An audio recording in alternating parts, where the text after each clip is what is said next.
तो बच्चों आज का टॉपिक है लेवी ऑफ जीएसटी। जीएसटी के अंडर जब आप ये लगता है टैक्स, तो टैक्स के लिए दो तरीके के इसके प्रोविजंस हैं, एक फॉरवर्ड चार्ज मैकेनिज्म और एक रिवर्स चार्ज मैकेनिज्म। एक तो फॉरवर्ड चार्ज मैकेनिज्म है, एक है रिवर्स चार्ज मैकेनिज्म।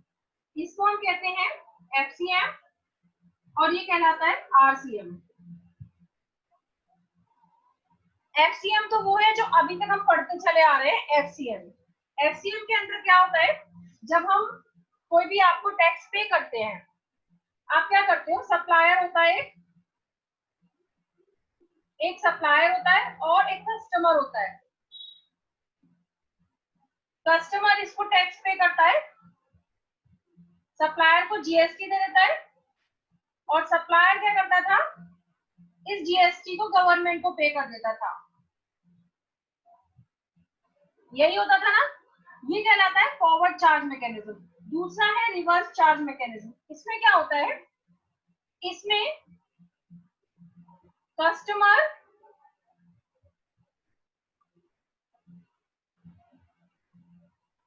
इसमें क्या होता है, कस्टमर खुद ही टैक्स पे करता है। इसमें क्या होता है, कस्टमर खुद ही टैक्स पे करता है और कस्टमर सप्लायर को सिर्फ वैल्यू पे कर देता है, सिर्फ वैल्यू पे कर देता है और जीएसटी डायरेक्टली पे करता है। इसको कहते हैं रिवर्स चार्ज मैकेनिज्म। कोई query?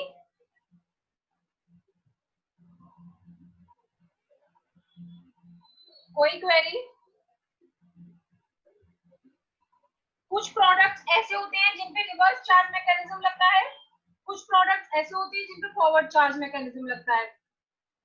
So I am explaining you forward charge mechanism, reverse charge mechanism. जो अब तक हम पढ़ते आए हैं वो सारा फॉरवर्ड चार्ज मैकेनिज्म है। ठीक, कस्टमर क्या करता है, सप्लायर को जीएसटी पे कर देता है और सप्लायर इस जीएसटी को गवर्नमेंट को पे करता है। तो लायबल कौन है, he is liable to pay, supplier is liable to pay, liable to pay and receive किससे करता है, ये कस्टमर से रिसीव कर लेता है, he is liable to pay। Reverse charge mechanism में कुछ प्रोडक्ट्स गवर्नमेंट ने ऐसे नोटिफाई किए हुए हैं, वो मैं भी आपको पूरी लिस्ट बताती हूँ। जहां पर रिवर्स चार्ज मैकेनिज्म लगता है, रिवर्स चार्ज मैकेनिज्म के अंदर कस्टमर खुद जीएसटी गवर्नमेंट को पे करता है, गवर्नमेंट को खुद जीएसटी पे करता है और जो वैल्यू है, वैल्यू ऑफ गुड्स या सप्लाई, वैल्यू ऑफ गुड्स या सप्लाई जो है ये किसको पे कर देता है, सप्लायर को पे कर देता है। Is it clear? रिवर्स वाला फिर से बताऊं, रिवर्स वाला फिर से बता देती हूँ।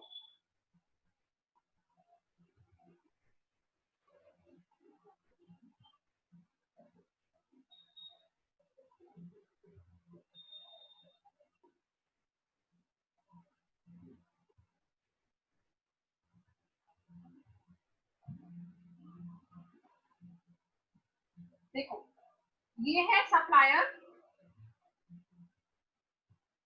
ऑफ गुड्स और सर्विसेज और ये है रिसिपिएंट ऑफ गुड्स और सर्विसेज। रिसिपिएंट बोलो,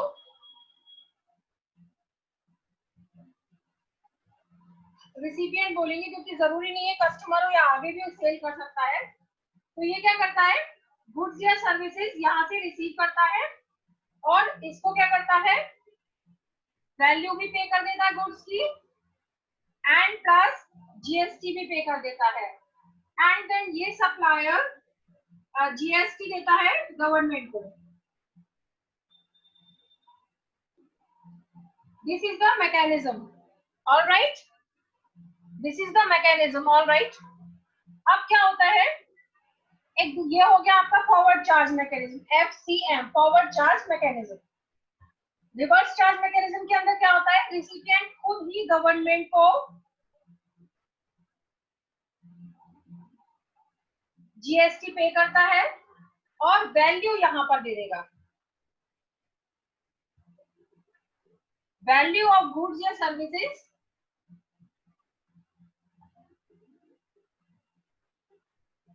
वो यहाँ पे कर देगा। ऑलराइट, ये हो गया रिवर्स चार्ज मैकेनिज्म। अब ये किस केसेस में रिवर्स चार्ज मैकेनिज्म एप्लीकेबल होता है ये मैं आपको बताती हूँ। पहले बोलो इसमें कोई क्वेरी किसी को है, किसी को समझ में नहीं आया? एग्जाम्पल दे रही हूँ, रीजंस भी बता रही हूँ, और एक वैभव ने एक चीज एक पॉइंट लिखा, वो पॉइंट भी इसमें कवर होता है। वैभव का पॉइंट पे सबको शेयर कर देती हूँ। Unregistered person to registered person वाले केस में रिवर्स चार्ज मैकेनिज्म होता है। एक केस ये भी है, ये जो वैभव ने लिखा है वो मैं आप सबको लिख रही हूँ। आप लोग बार बार अपना नेम क्यों लिखते हो चैट में? नेम और रोल नंबर मत लिखो। तो this is all fine.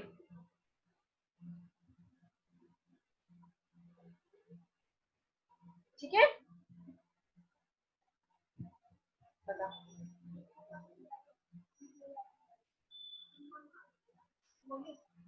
Bathroom में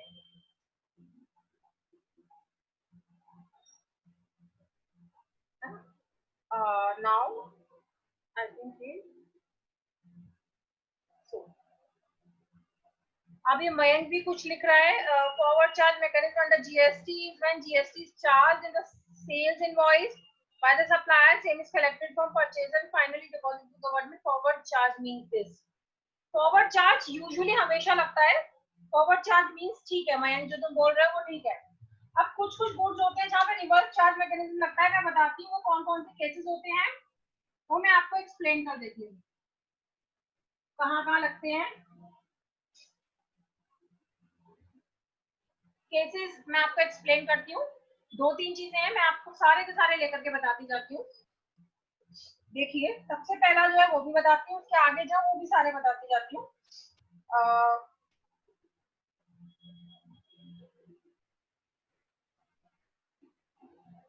एक एक करके लेते हैं। सबसे पहले तो जो भी रूल्स है सीजीएसटी के, एसजीएसटी के हैं या आईजीएसटी के हैं, जितने भी रूल्स हैं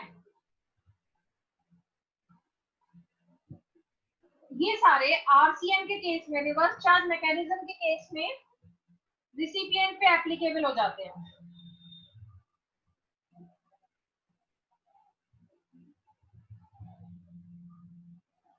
जो सारे रूल्स एप्लीकेबल थे सप्लायर्स पर,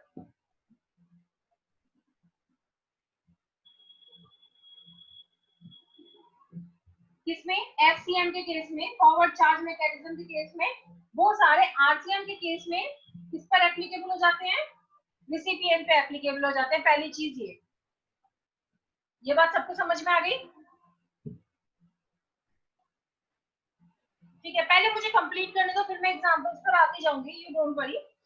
ये आपको मैंने सारा बता दिया। All provisions of CGST, SGST, IGST, registration, tax deposit, liability, etc. shall apply to recipient instead of your supplier. पहली चीज तो मैंने आपको ये बता दी। अब देन नेक्स्ट पर आ जाओ पॉइंट, कहाँ कहाँ वर्क करता है ये। पहली चीज लिखना, कहाँ कहाँ कब कब वर्क करता है। इसको चाहो तो आप नोट करते चले जाओ। आरसीएम कब वर्क करता है, आरसीएम कब कब वर्क करता है, आरसीएम कब कब वर्क करता है। सबसे पहले whenever government notifies, government notifies in consult with GST council। सबसे पहली चीज, जब भी गवर्नमेंट नोटिफाई करेगी in consultation with GST council, तब तक रिवर्स चार्ज मैकेनिज्म एप्लीकेबल होगा। सबसे पहली चीज। उसके बाद में दूसरा आप आ जाइए, अगर कोई भी सप्लायर, सेकंड केस कब एप्लीकेबल होगा RCM? if sometimes supplier is an unregistered person।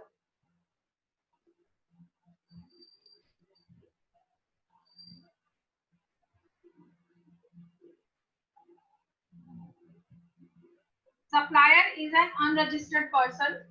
In that case, and recipient of goods and services is registered.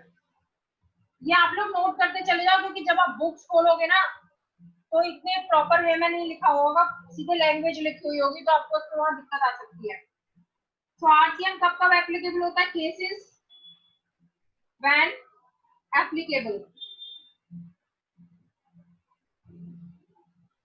cases when applicable, whenever government notifies in consultation with GST council, जब भी government notify करेगी किसी reason को लेकर के और GST council recommend करेगी। दूसरा केस, जब भी कभी सप्लायर अनरजिस्टर्ड पर्सन होगा और रिसिपिएंट रजिस्टर्ड पर्सन होगा। हाँ मैं डाल दूंगी, आप लोगों को चाहिए इसकी रिकॉर्डिंग मिल जाएगी। अनम्यूट करूं?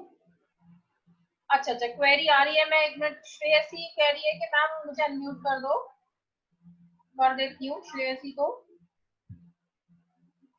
श्रेयसी को मैं अनम्यूट कर देती हूँ।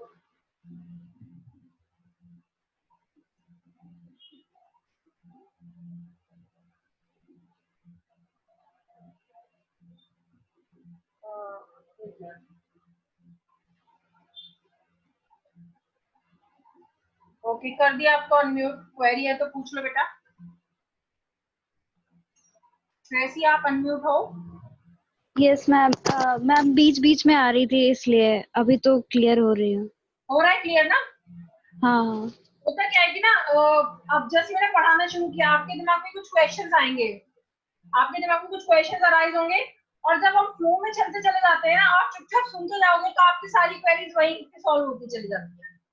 हम लोग क्या सोचते हैं, जैसे ही टॉपिक स्टार्ट हो वैसे ही आपको क्लियर हो जाना चाहिए आगे क्या होगा, ये किस केस में होगा, ये किस केस में होगा। बट जब आप एक फ्लो में उस टॉपिक को सुनोगे ना, तो आपको पूरा समझ में आ जाएगा। जो आप पूछना चाह रहे थे ना, वो उसी टॉपिक के कंटिन्यूएशन में कवर हो जाता है मैक्सिमम टाइम। ठीक है, अब ये बात यहाँ तक क्लियर। थर्ड केस आपको बताती हूँ। थर्ड केस, जब हमेशा ही आरसीएम अप्लाई होगा ही होगा। थर्ड केस, जब आरसीएम हमेशा अप्लाई होगा ही होगा।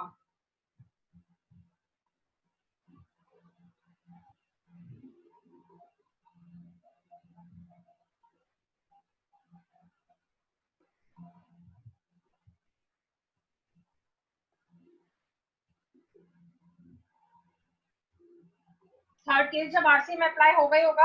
ऐसे केसेस है, मैं आपको बताती हूँ।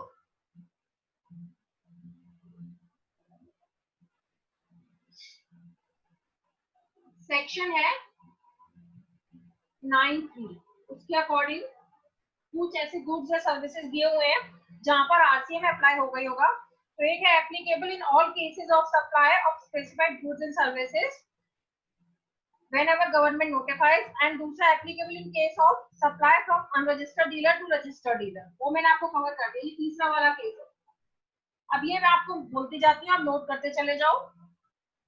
ये मयंक क्या कह रहा है? In case of e commerce they charge GST. बेटा ई कॉमर्स के केस में यही होता है जो मैं यहाँ पे कवर करने वाली हूँ। ई कॉमर्स के केस में आरसीएम अप्लाई होता है। अर्बन क्लैब वगैरह है, इनके केस में आरसीएम अप्लाई होता है। ठीक है, ये मयंक बोल रहा है। मयंक का मैं लिख देती हूँ। मयंक ने बिल्कुल सही लिखा हुआ है, और जो कि मैं आगे कवर बस करने ही वाली हूँ। So I'm just writing it down. Everyone chat में देख लीजिए। हाँ जी, बता रही हूँ आपको अर्बन क्लैब के केस में क्यों होगा।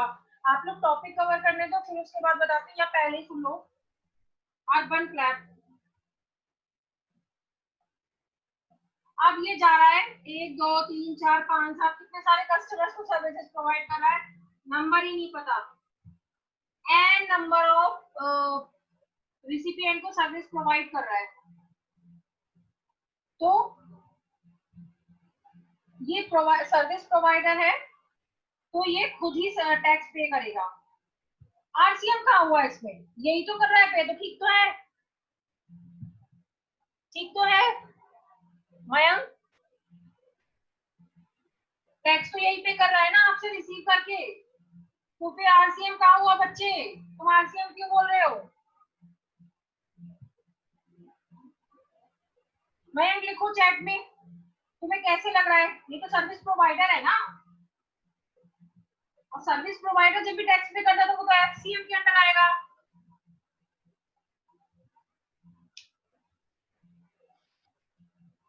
चलिए मैं पहले इस टॉपिक को कवर करती हूँ, फिर तुम अपना चैट पे लिखो कि क्या कहना चाहते हो, तो फिर मैं उसके अकॉर्डिंग चलूंगी। देखिए सबसे पहले लीजिए गुड्स लाइक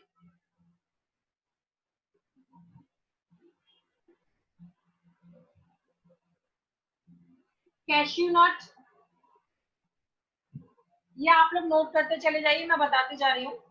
कैश्यू नट्स, कोई भी नॉट शेल्ड प्रोडक्ट्स है ये वाले या फील्ड है, नॉट शेल्ड है फील्ड, कैश्यू नट वो वाले नहीं जिसमें कवरिंग हो, मीन्स ये नॉट शेल्ड, नॉट शेल्ड समझते हो ना, पील छिले हुए जिनके ऊपर छिलका नहीं हो, cashew nut. And then bidi wrapper leaves, bidi wrapper leaves, उसके बाद में tobacco leaves, lottery services,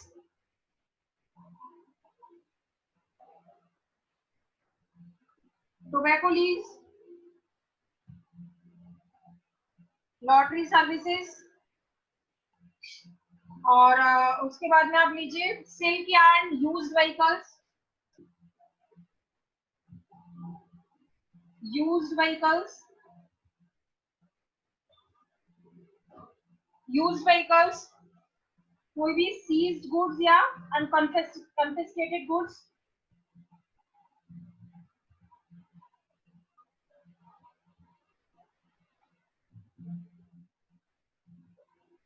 confiscated goods,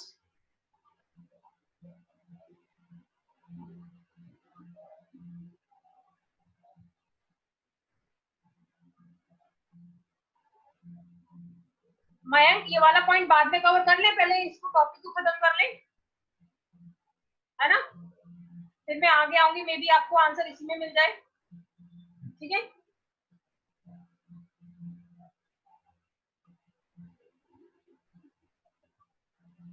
पान, एक बच्चे ने लिखा है पान मसाला एंड आइसक्रीम, पान मसाला एंड आइसक्रीम उसमें आते हैं एग्जेम्प्टेड सप्लाई, मैं भी आपको एग्जेम्प्टेड सप्लाई भी बताऊंगी, एग्जेम्प्टेड सप्लाईज अलग होती है, उसके अंदर टैक्स नहीं लगता है, ये एक अलग टॉपिक है, अभी हमने किया नहीं है ये। एग्जेम्प्टेड सप्लाई जो रोजमर्रा की चीजें होती है ना, जरूरत की, मिल्क हुआ, फूड हुआ, थोड़ी बहुत चीजें, वो एग्जेम्प्टेड सप्लाई में आती है, पान मसाला हुआ, और उसी के अंदर ये आइसक्रीम वगैरह आ जाएंगी, सारी चीजें एग्जेम्प्टेड सप्लाई, उसमें कोई भी टैक्स नहीं लगता, वो मैं आपको बाद में कवर करूंगी, अभी मैंने कराया नहीं है। मैं इस पॉइंट को हम बाद में ले लेते हैं। हाँ ई कॉमर्स के केस में तुम ठीक कह रहे हो, मैं करूंगी उसको कवर, रुक तो जाओ, तुम्हें इतनी क्या जल्दी है, मैं जरा रुक जाओ, मैंने एवरीवन चैट में लिख दे रही हूँ, या तो तुम मुझे पढ़ा लेने दो, नहीं तो फिर तुम आऊंगी एक एक करके, मैं एक एक करके बता रही हूँ, I am coming to that, 2 minute रुक जाओ। ये हो गया, ये आपको बता दिया, यूज व्हीकल्स बता दिया, सीज्ड एंड कन्फिस्केटेड गुड्स बता दिया आपको, कोई भी ओल्ड या use goods,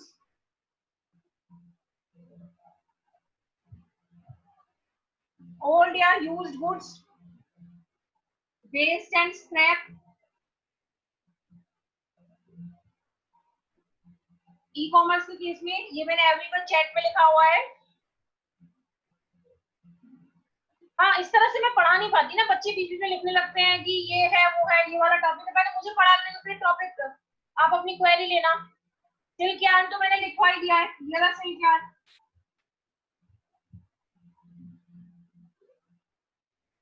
e commerce service वाला भी आएगा इसके अंदर, वो भी रिवर्स चार्ज मैकेनिज्म में आता है, मैंने आपको लिखवा दिया है, आई थिंक मैंने पीछे लिखा हुआ है, लॉटरी लिखवा दिया मैंने, लॉटरी लिखा तो हुआ है सामने, लॉटरी लिखवा दिया मैंने आपको। इसके बाद आया रॉ कॉटन, रॉ कॉटन भी लिख लो, एक तो ये वाले गुड्स हो गए सारे पॉइंट नंबर ए में जो कवर हो गए। रब कर दो, नोट कर लिया, नोट कर लिया।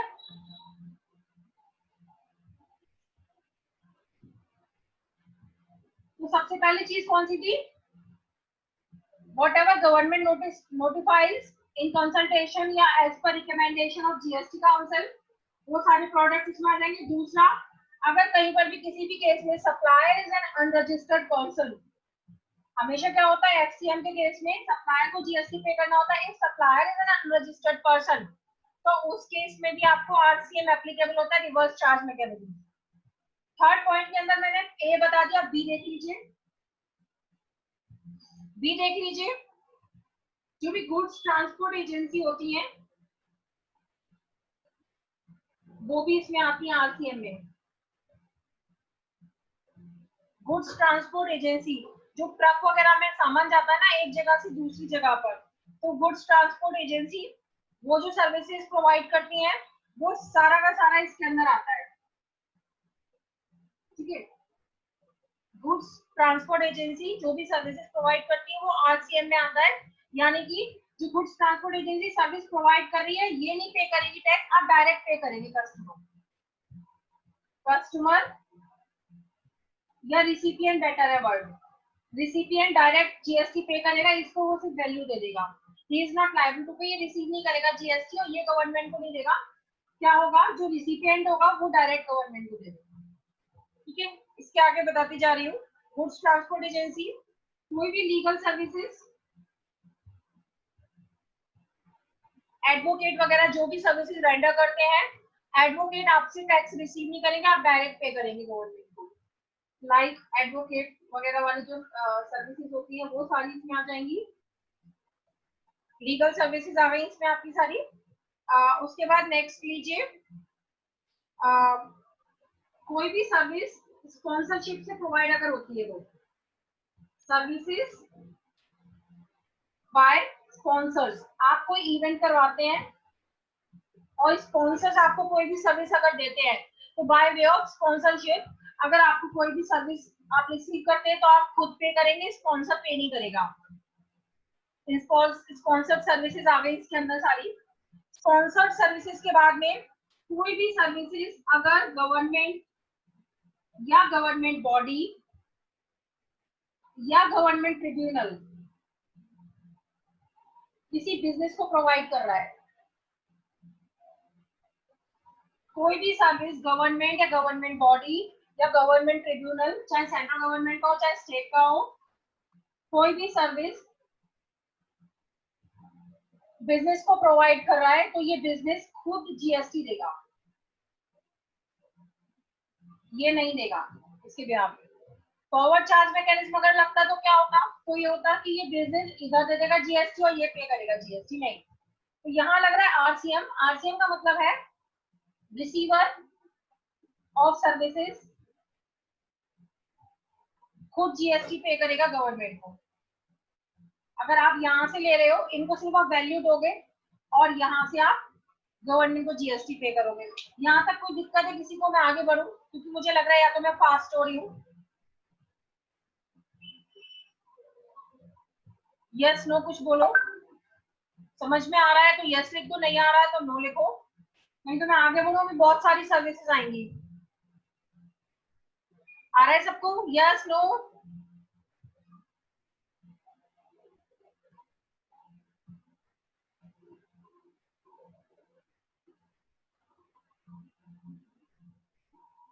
यस, चलो आगे आ रही हूँ मैं आपको।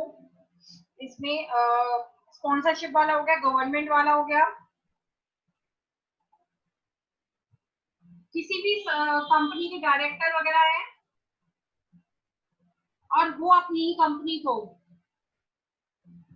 कोई सर्विस प्रोवाइड कर रहे हैं तो ये भी आरसीएम में आएगा। यानी कि कंपनी खुद से ही जीएसटी पे करेगी, ये इंडिविजुअली पे नहीं करेंगे।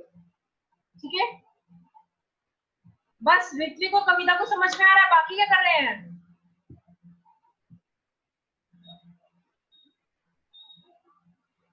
इंश्योरेंस एजेंट भी इसमें आएगा, रिकवरी एजेंट भी आएगा। नेक्स्ट पॉइंट आ रही हूँ मैं, आगे सारे कवर करेंगे।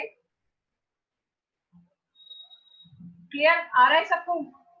कुछ भी नहीं है, एक छोटी सी बात है कि पहले सप्लायर रिसिपिएंट से जीएसटी ले लेता था और सप्लायर पे करता था। इस केस में क्या होगा, रिसिपिएंट खुद पे करेगा जीएसटी और वैल्यू दे देगा उसको सप्लायर को और टैक्स को खुद पे करेगा, और कुछ नहीं है इसमें। बस हम उन चीजों का नाम देखते जा रहे हैं जहाँ आरसीएम एप्लीकेबल है। इसके बाद आ गया डायरेक्टर ऑफ अ कंपनी वाला बता दिया। Services provide by insurance agent, next आप लिख लीजिए services provide by insurance agents. Insurance agents जो भी सर्विसेज प्रोवाइड करते हैं।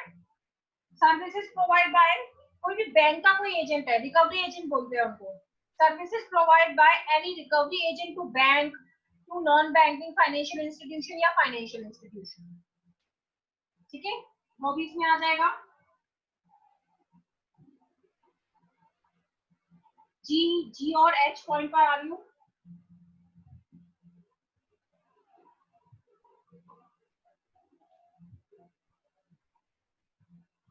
इंश्योरेंस एजेंट बता दिया। रिकवरी एजेंट, रिकवरी एजेंट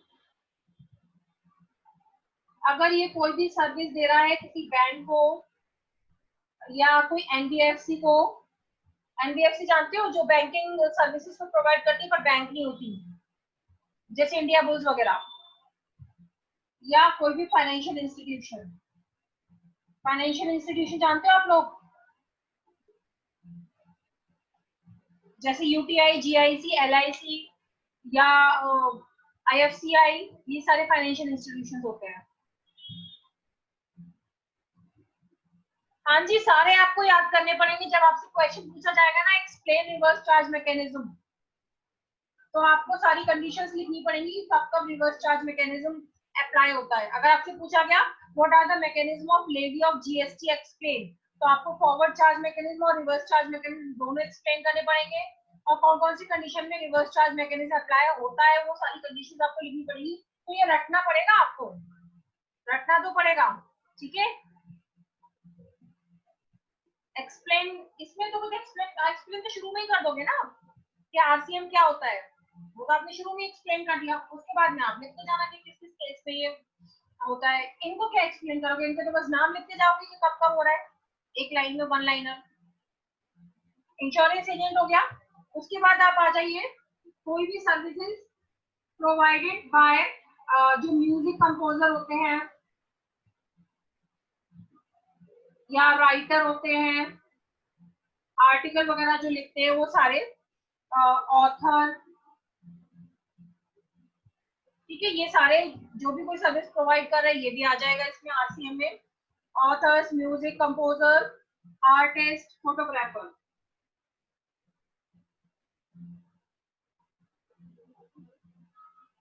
ये आ गया। उसके बाद next point, members of overseeing committee to RBI, ये थोड़ा डिफरेंट है, इसको बस आप लर्न कर लेना। Members of overseeing committee to RBI, कोई भी सर्विसेज प्रोवाइड की जा रही है, मेंबर्स ऑफ ओवरसीइंग कमिटी, ये बस लर्न कर लेना, इसमें ज्यादा डीप में मत जाओ। To RBI, reserve bank of India, तो इस केस में आरबीआई नहीं पे करेगा, आरबीआई मतलब खुद डायरेक्ट पे करेगा टू आरबीआई। हाँ, ओवरसीइंग कमिटी पे नहीं करेगी। कंपोजर, आर्टिस्ट, म्यूजिक, टेरिटरी क्यों कह रहे हो? हाँ, ये सब याद रखने पड़ेंगे सोनल आपको। और एक और आएगा इसके अंदर point, services provide by direct selling agents to banks या एनबीएफसी। डायरेक्ट सेलिंग एजेंट आप जानते हो,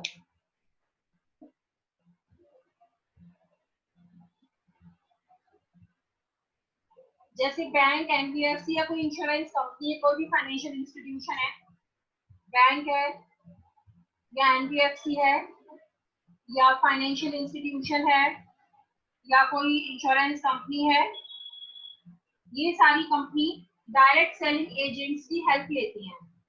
डायरेक्ट सेलिंग एजेंट्स क्या होते हैं, इंडिविजुअल्स होते हैं या ये कॉर्पोरेट बॉडी भी हो सकती है।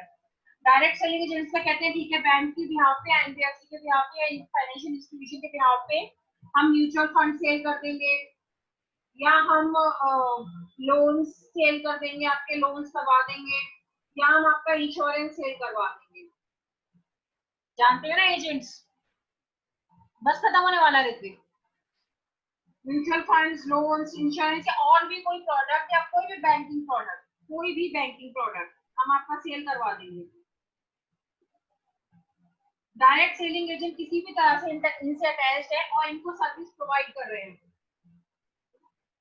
तो ये सारा आरसीएम में आएगा। आरसीएम का मतलब है ये लोग खुद पे करेंगे, ये सर्विस रिसीव कर रहे, रिसिपिएंट खुद पे करेगा। So I am just reading it for you. Services supplied by individual direct selling agents to bank और एनबीएफसीज। बट ये डायरेक्ट सेलिंग एजेंट्स अगर ये इंडिविजुअल है तो, अगर ये बॉडी कॉर्पोरेट है तो नहीं। अगर ये इंडिविजुअल है तो, अगर ये बॉडी कॉर्पोरेट है तो ये खुद पे करेगा टैक्स, पे एफसीएम लगेगा। एग्जांपल दे सकते हो body corporate direct selling agents को? कौन दे सकता है? फिर मैं दे दूंगी आपको एग्जांपल।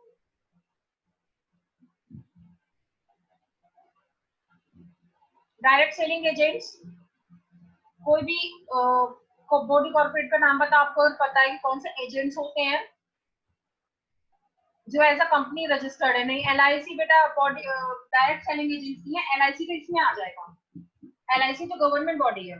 और एमवे, एमवे आपको बैंकिंग प्रोडक्ट देता है? वेस्टेज आपको बैंकिंग प्रोडक्ट देता है? नहीं तो। आपने इन सब के नाम सुने हैं? एक कई की जगह आप देखते होंगे मुथूट फाइनेंस कॉर्पोरेशन, कभी कभी कहीं लिखा होता है Muthoot finance corporation, Bajaj finance corporation, एक लिखा होता है इंडिया बुल्स, बहुत देखा होगा आपने। एक आपने बहुत देखा होगा शेर खान, ये नाम सुने हैं? कोटक महिंद्रा तो बैंक है, जो बैंक है उसको हटा दो। जो बैंक एमपीएससी का गवर्नमेंट का है या प्राइवेट है, इनको हटा दो। ये क्या होते हैं? ये डायरेक्ट सेलिंग एजेंट्स होते हैं। ये सुने हैं ना आपने?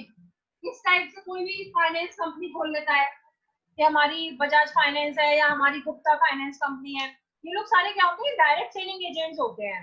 ये इन सब कंपनियों के, बैंकों के बिहाफ पे, एनबीएफसी या फाइनेंशियल इंस्टीट्यूशन या किसी इंश्योरेंस कंपनी के बिहाफ पे प्रोडक्ट सेल करते हैं, एलआईसी वगैरह, लाइक एलआईसी, इनके बिहाफ पे। तो एलआईसी को आप नहीं बोलोगे डायरेक्ट सेलिंग एजेंट्स, ये सारे डायरेक्ट सेलिंग एजेंट्स हैं। और ये अब डायरेक्ट सेलिंग एजेंट्स भी दो तरह के होते हैं, या तो बॉडी कॉर्पोरेट या फिर इंडिविजुअल। अगर ये बॉडी कॉर्पोरेट है और ये सर्विस प्रोवाइड कर रहे हैं तो एफसीएम लगेगा, आरसीएम नहीं लगेगा। लेकिन अगर ये बॉडी कॉर्पोरेट नहीं है, ये इंडिविजुअल है, तो ये क्या लगेगा? तब आपका रिवर्स चार्ज मैकेनिज्म लगेगा। फाइन। एक दो और अगर बचे तो बता देती हूँ। हाँ, एक और है, services rendered by SEBI, security exchange board of India. ये कोई भी सर्विसेज प्रोवाइड करता है, services of lending of securities under securities lending scheme of the SEBI, ये सारे भी इसके अंदर आ जाते हैं। ठीक है, सेबी, सेबी का lending of securities, only lending of securities, security अगर ये किसी को उधार देता है, लैंडिंग ऑफ सिक्योरिटी। ठीक है, और एक चीज और बता दूं, very important, difference between FCM and RCM, very important difference. इसके बाद मैं क्लास एंड कर दूंगी।